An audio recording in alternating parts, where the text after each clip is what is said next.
Thank you very much. Good morning. Good morning to all of you. Good morning, Congressman. Thank you for the opportunity to sit with you this morning and talk about, this very important change in how we live and function in, today versus how we voted and lived and functioned many years ago. Times are changing, and we, as a legislature and as a federal government, have to change with the times to make sure that people have the opportunity to get and vote safely.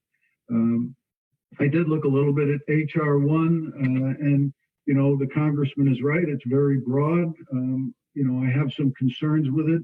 As an example, it requires at least 15 consecutive days of early voting for federal elections, voting sites to be open. And I'm concerned about small communities like, Montville and Sprague and Lyme and Old Lyme. And, how do they staff and maintain something like that for 15 days? While I'm in favor of early voting, I think it's important to look at the ramification of some of these things and the imposition on small town budgets. And, so that's just kind of one example. There's a lot of requirements for that are overridden for states and going into the feds taking over. But that's the federal conversation, and that, as the congressman rightly pointed out, there's going to be some long conversation on that. Here in Connecticut, we have resolutions 58 and 59 that are going to address no excuse absentee ballot voting, which I fully support. I think that, as I said earlier, times have changed, and we have to change with the times. And as it's written in the Constitution, then we have to adjust it in the Constitution. So I don't have any problem with allowing no excuse absentee ballot voting. Early voting is Resolution 59, something that we've seen before. The concerns I had the last time, I still have those concerns. I think there should be, like the federal bill, like it or not, the provisions are in there on how to do it, where to do it, and why to do it. In this particular resolution, there is no description on where that early voting can take place and how that early voting can take place. And I think that's a conversation we need to have. But I am completely in favor of voting early and finding a way that we can do that. So I think there will be broad support in the state legislature for this. I'm hopeful that it does not fall on party lines, because I really think if we look in the polling before the last election, some 80% of the people in the state of Connecticut wanted early voting and wanted no excuse absentee ballot voting. And that's both parties. The argument is that, it's, the Democrats are favored in the election because they have more people doing absentee, no excuse voting than the Republicans. Well, as a Republican, as a proud Republican for, an elected official for over 30 years, then that's up to us to try to get people to use absentee ballot voting if we're worried about getting votes. But it's also up to us to do the right thing each and every day when we're there. And, I am saddened by the actions of the previous president. And I think he put Republicans in Connecticut in a very bad light in a lot of ways. And I'm hopeful that we can move forward. And really get on with the idea of doing the business we need to do to serve the people here in the state of Connecticut. And that's what I'm focusing on each and every day. So I know that we're going to have these votes. The one vote with the early voting needs a simple majority because it passed by a simple majority last time, and it needs the opportunity just to do that again. It'll be on the election. The other absentee ballot one needs, I think it's 2/3, 3/4 of the vote to get it on. And I'm confident that I think we can get the support to get that on there. So, that's kind of the brief overview of what we have. I don't know if you have any questions, but, I would like to invite the congressman down to the greatest district in the state, down here in the 20th district, where we have some wonderful opportunities. He can learn about the great manufacturing we have down here, the great tourism industry we have down here, and all of the great parks and shorelines and everything that we do is wonderful down here. So when you're out in Hartford, you can think about not only sending, that infrastructure money to southwestern Connecticut, you can throw some to southeastern Connecticut, because I know your counterparts been working awful hard to do the same. So, we're appreciative of Congressman Courtney and his efforts. So thank you for the opportunity to join you all today. Thank you, Senator Formica. I do actually have a couple of questions for you, and one of them you covered, which was looking forward, how could we get HR 58 and 59 passed? And it sounds like you feel that we have a good chance of seeing both of those resolutions go through this session. If I could just bring it back to that for a second. Sure. Yeah. No, sure. I think, there are some people that are going to have concerns about the integrity of the vote. In other words, no identification. People are concerned that you have to have identification to be eligible to vote. That's a valid concern. And there's a lot of places that we go to that we're required to show identification, and voting should not be any different. But that said, I think, since this initiative was defeated at the Connecticut ballot, how many years ago? And was it 2014, I think? Yes. I think our lives have changed.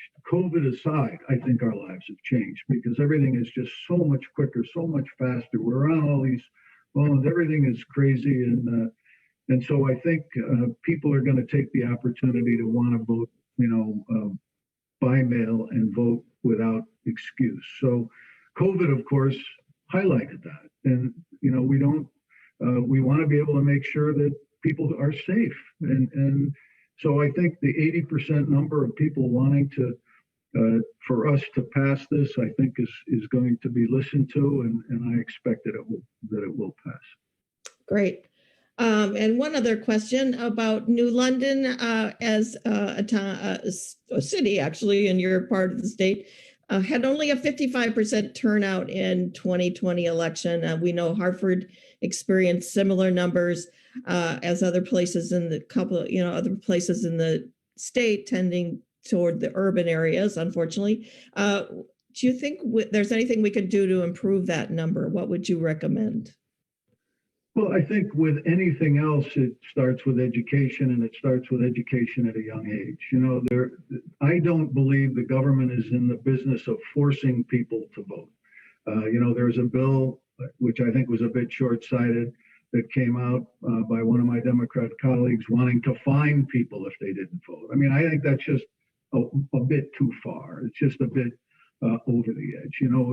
We are still a free country, and it's up to the people to decide if I don't believe the Secretary of State should send millions of ballots out because there were hundreds of thousands that were not correct. The addresses weren't correct. I think it's easy enough for people to call up, get a ballot, and then provide their choice on the ballot and send it back in, especially if we do no excuse absentee ballot. I think there's no reason why we have to do it. So in terms of the cities that are showing a lower turnout, I think we start with education on civic involvement in the early grades and through high school. We encourage volunteerism and allow those kids to get out into the community and see what the effect is, and get involved in the political process. I think some of the course load and the curriculum in high schools can be altered to make sure that that people are learning, the kids are learning about civic involvement.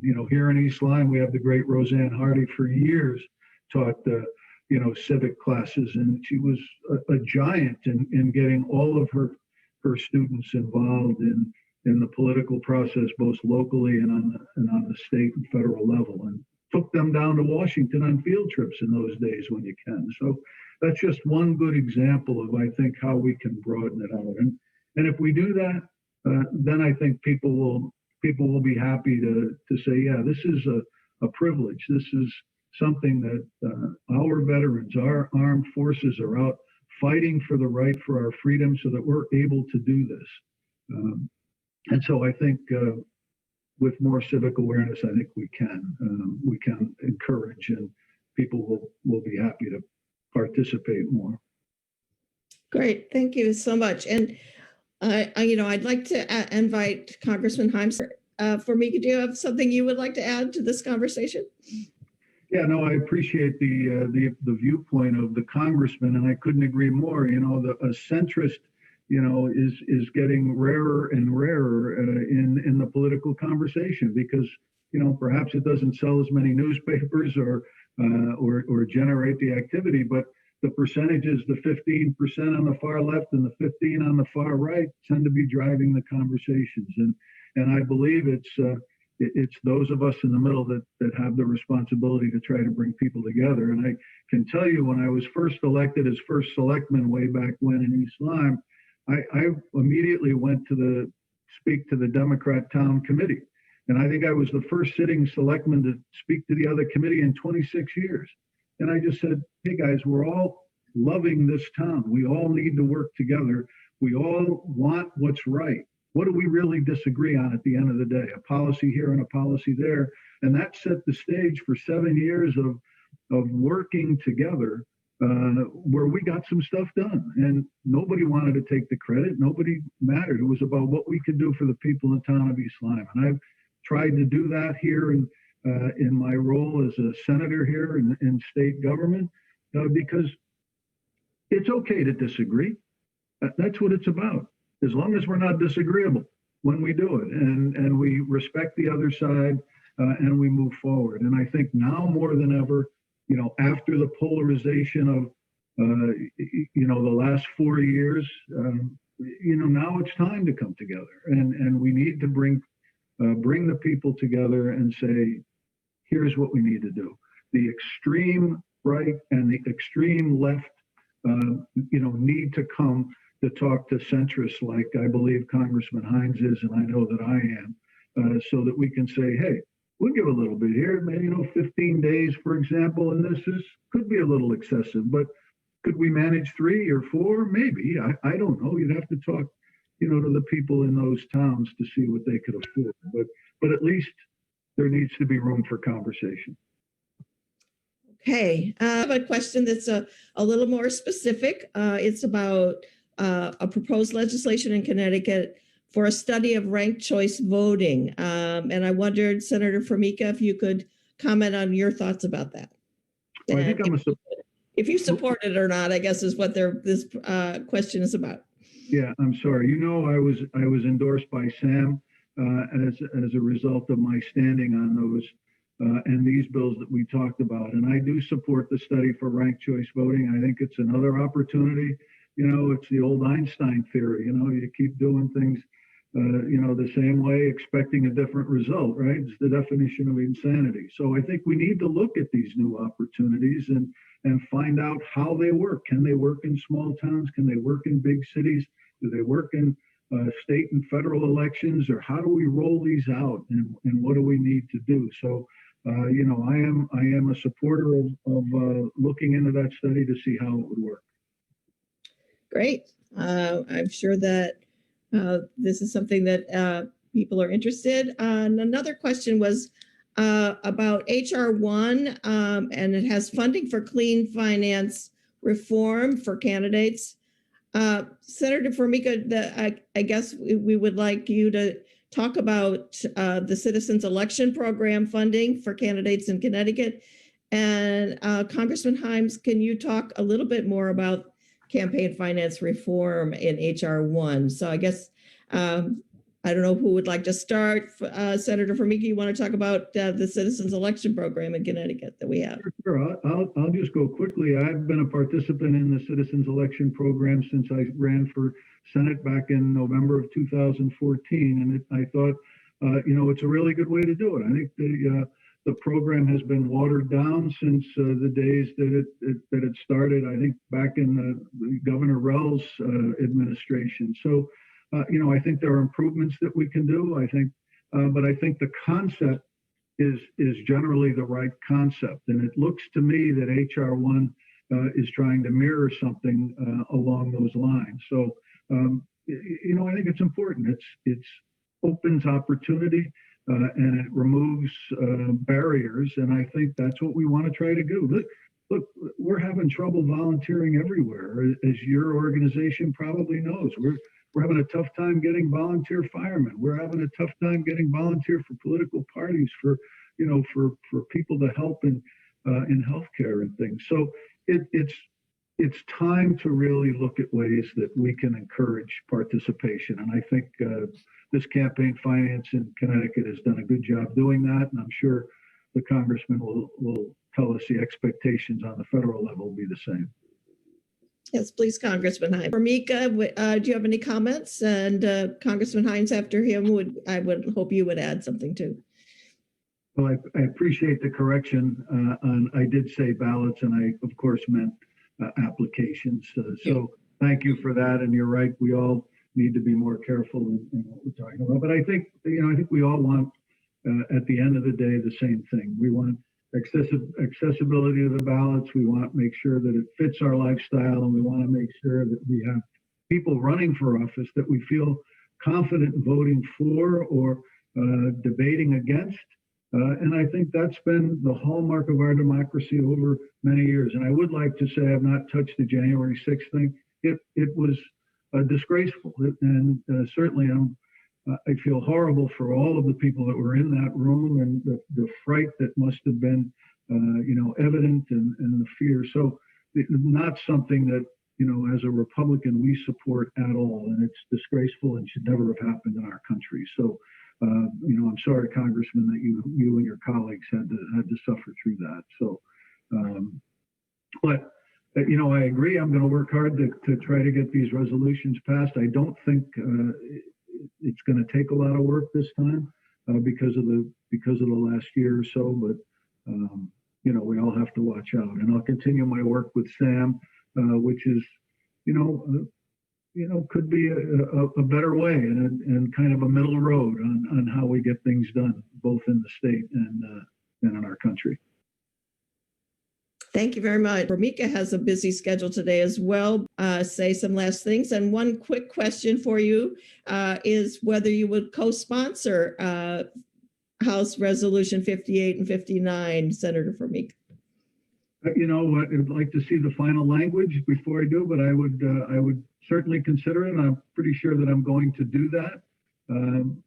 But I am in favor of both of those resolutions passing. And I wanted to thank the Congressman for his kind words and for his, sharing the opportunity. I've not had much contact with him. I deal with his friend and colleague, Congressman Courtney, quite often, who, I think is doing a great job. So I'm glad to be able to be on here. But yeah, we're going to try to do the best we can to get everybody to pass these resolutions and find a way to make voting easier and safer and more accessible and getting people on. And I think, thank you to the League for all that you do to encourage, really raising awareness in these very important topics. And, it's a nonpartisan effort that you're engaging in to raise awareness and getting people involved in the process. And that's what it is. And, in small towns, town meetings are packed on issues that you don't sometimes think would pack them, and not packed when you would expect them.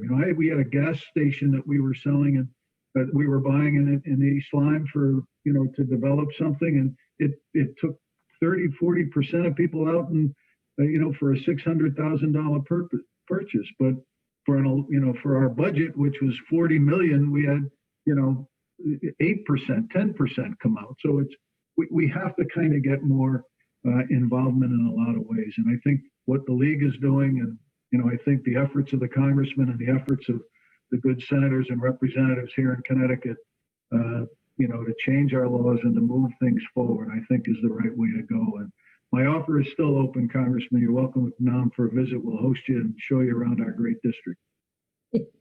Super. Thank you so much. Question is whether can we use your slogan, disagree without being disagreeable? I think we should make T-shirts about that. Great. And then also the quote unquote 15 or whatever days should be legislated and not in an amendment that would be so difficult to change. I guess so this person is sort of saying they prefer to have it legislated after the amendment is passed. Could you comment on that? Well, that's the HR 1, right? The 15 days is in the federal. Yeah, HR 1 has the 15. HR 1 has that yet. There are no days yet for the Canadian. I think we all advocated to the good congressman today that it might be a bit a bit over the top for some communities, and I think he heard the message, and it seemed like he was going to have a conversation about that. But that's what this HR 1 is 800 and something pages long.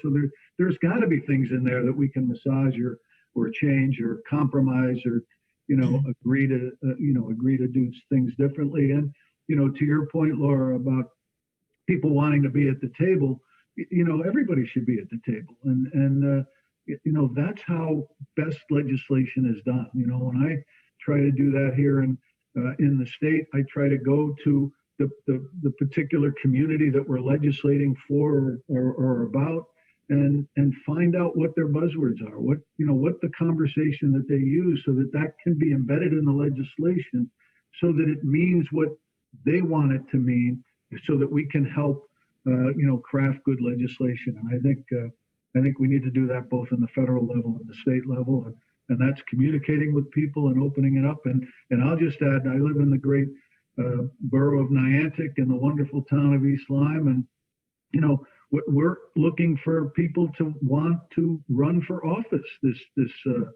time. It's always, as you get into March, April, and May, how are we going to fill the slots? And it's a great time to step up and to volunteer and contact your local town committee, be it Republican town committee or Democrat town committee, or if you have alternative parties, contact them and find out how to get involved, because that's really the only way, that we're going to make effective change, is to hear from everybody, different age groups, and encourage participation. Thank you so much. Laura, there was... No, I agree 100%. Good information needs to be out there. And, I